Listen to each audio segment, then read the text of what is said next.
अस्सलामुअलैकुम dear students. उम्मीद है कि आप सब खैरियत से होंगे और अपने एग्जाम्स की प्रिपरेशन बहुत अच्छे से कर रहे होंगे। तो आज के इस लेक्चर में मैं आप लोगों से डिस्कस करने जा रहा हूं 10th class English most important questions for exam 2025।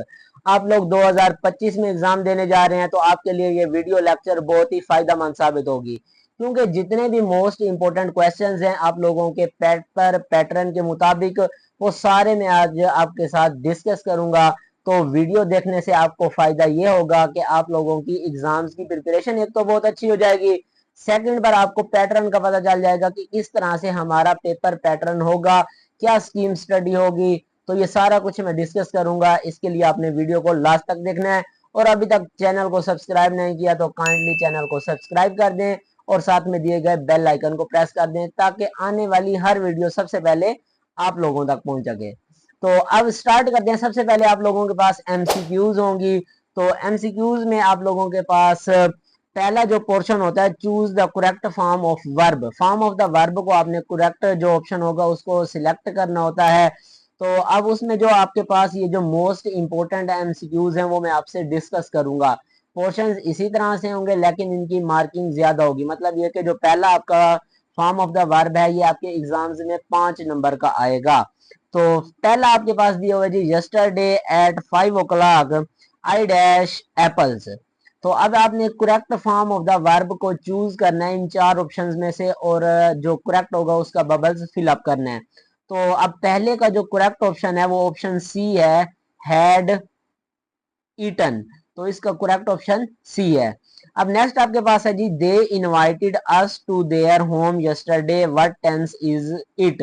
अब जो आपके पास ये टेंस लिखा हुआ है सेंटेंस, आपने बताना है कि इसमें कौन सा टेंस इस्तेमाल हुआ है। तो इसका जो करेक्ट ऑप्शन है वो है जी option B, past indefinite tense. ये सिंपल टेंस है आपके पास, तो इस तरह से simple past indefinite, B option इसका करेक्ट है।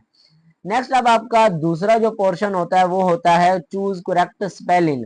अब इसमें आपके पास 4 एमसीक्यूज होती हैं, 5 होती हैं फॉर्म ऑफ द वर्ब और 4 आपके पास होंगी करेक्ट स्पेलिंग की। तो अब जो आपके पास ये पहला दिया हुआ है इसमें से आपने करेक्ट स्पेलिंग को फाइंड करना है जो होगा और उसका जो करेक्ट ऑप्शन है उसको बबल्स फिल अप करनी होगी। तो अब इसका जो आपके पास पहला दिया हुआ है इनमें से जो करेक्ट ऑप्शन है वो है जी ऑप्शन बी, रेपुटेशन, REPUTATION। तो ऑप्शन बी जो है वो आपके पास करेक्ट आंसर है। नेक्स्ट इसी तरह से जो स्पेलिंग के लिए आपके पास एमसीक्यूज है उसका करेक्ट ऑप्शन है जी सी, SERMON।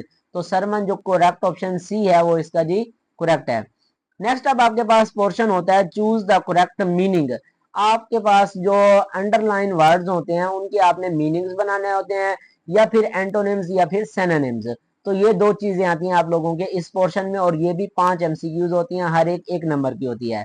अब पहला है जी, their ancestors killed a member of our family.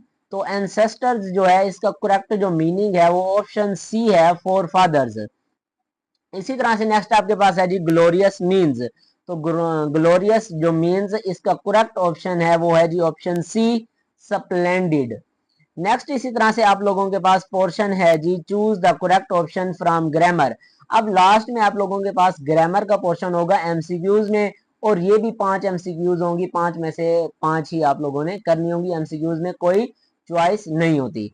अब पहला ये यहाँ पर दिया हुआ है जी, the father is a dash noun. Father कौन सा नाउन है? तो इसका जो करेक्ट ऑप्शन है वो जी है option C, concrete noun. Next आपके पास है जी, the word milk is a an dash noun. जो वर्ड आपके पास मिल्क है ये कौन सा नाउन है? तो इसका जो करेक्ट ऑप्शन है वो है जी ए, मटीरियल नाउन। तो इस तरह से ये जो आपके पास जितनी एमसीक्यूज हैं ये मोस्ट इंपोर्टेंट हैं, इनको आप लोगों ने जरूर जरूर याद कर लेना है, ज़हन नशीन कर लेना है। और आप लोगों की एग्जाम्स में एमसीक्यूज का पैटर्न यही होगा, पहले होंगी 5 फॉर्म ऑफ द वर्ब, फिर आपके पास 4 होंगी करेक्ट स्पेलिंग की, फिर 5 होंगी करेक्ट मीनिंग की और लास्ट में आपके पास 5 होंगी ग्रामर की। तो इस तरह से ये 19 एमसीक्यूज होंगी और हर एक 1 नंबर की होगी। तो इस तरह से ये आपके पास क्वेश्चन नंबर जो 1 है वो 19 मार्क्स का होगा। तो इस तरह से इसको मद्देनजर रखते हुए आप लोगों ने अपने एग्जाम्स की प्रिपरेशन करनी है और अपने 19 मार्क्स सिक्योर करने हैं। तो नेक्स्ट आपके पास अब सब्जेक्टिव टाइप होगा जी। क्वेश्चन नंबर 2 जो है वो होता है शॉर्ट क्वेश्चंस का, गिव शॉर्ट आंसर्स। अब इसमें से जो पहला क्वेश्चन है जी वो जो मोस्ट इंपॉर्टेंट है, how can people achieve perfection in the moral spiritual and social areas of life. तो one of the most important short question है, पहले चैप्टर में से आया हुआ है, तो पहले चैप्टर में से काफी मर्तबा बोर्ड एग्जाम्स में क्वेश्चन रिपीट हुए हैं, तो लिहाजा इसको आप लोगों ने अच्छी तरह से प्रिपेयर कर लेना है। नेक्स्ट है जी आपके पास, why did non Muslims trust the holy prophet. तो ये भी अब पहले चैप्टर में से है, ये भी one of the most important short question है, इसको आप लोगों ने जरूर जरूर याद कर लेना है। नेक्स्ट है जी आप लोगों के पास, what can we learn from failure. अब ये आपके पास ट्राई अगेन समरी में से, ये पॉइंट्स में से एक क्वेश्चन आया कि हम फेलियर नाकामी से क्या सीखते हैं, तो ये भी one of the important short question है, इसको भी आप लोगों ने याद कर लेना है। नेक्स्ट है जी आपके पास, what do you need to see a doctor, when do you need to see a doctor, आपको कब, ये जो आपके पास चैप्टर नंबर 4 में से है, ये भी one of the important short question है। नेक्स्ट अब आप लोगों के पास आ जाते हैं जी एसेज।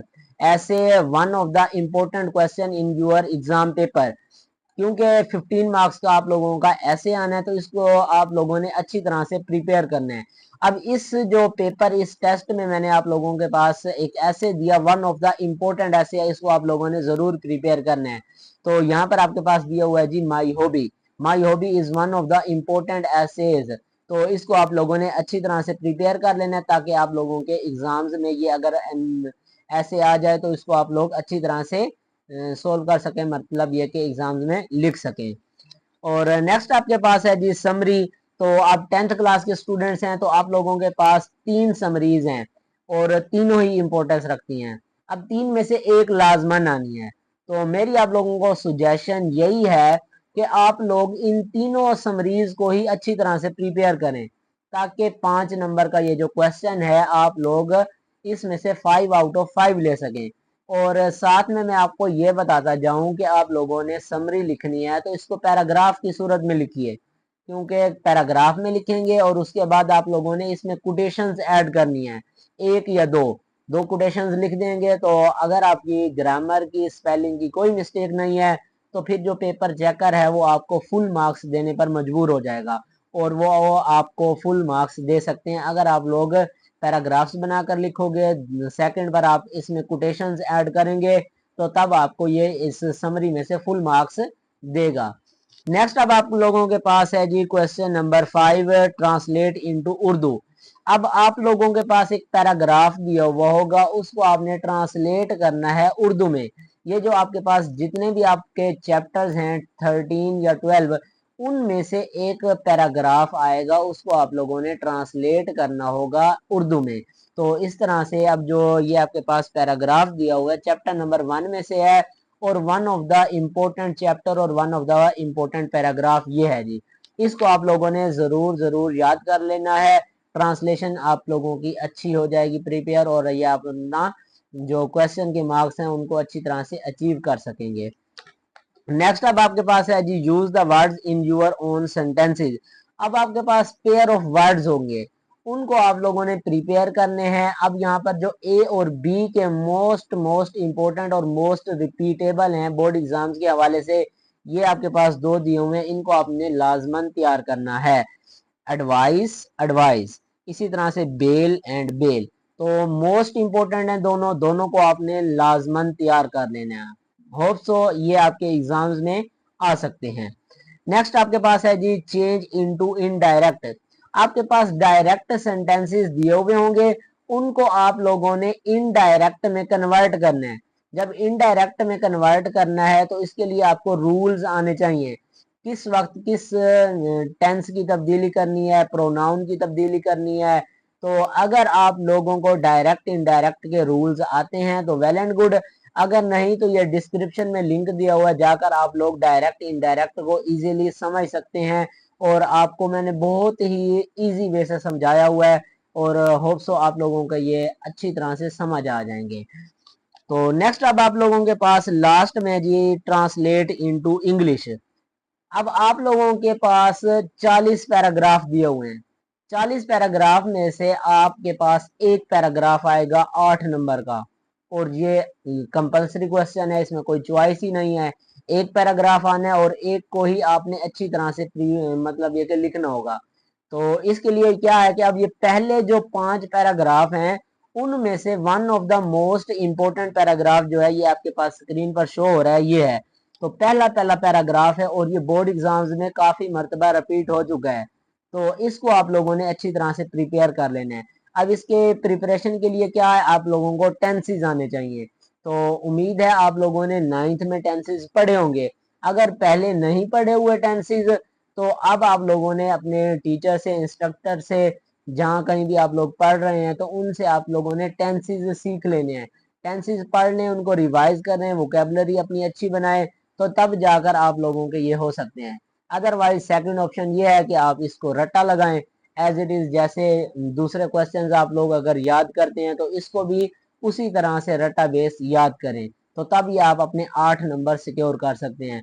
अब 40 पैराग्राफ हैं, 40 में से एक कन्फर्म आना है, तो उन पहले 5 में से जो मोस्ट इंपॉर्टेंट है वो ये है। तो लिहाजा आप लोगों ने इनको भी अच्छी तरह से प्रिपेयर कर लेने हैं। तो इस तरह से ये आप लोगों का पेपर का पैटर्न होगा। इस तरह से ये सारे क्वेश्चंस आएंगे जो मैंने आप लोगों से डिस्कस कर लिए।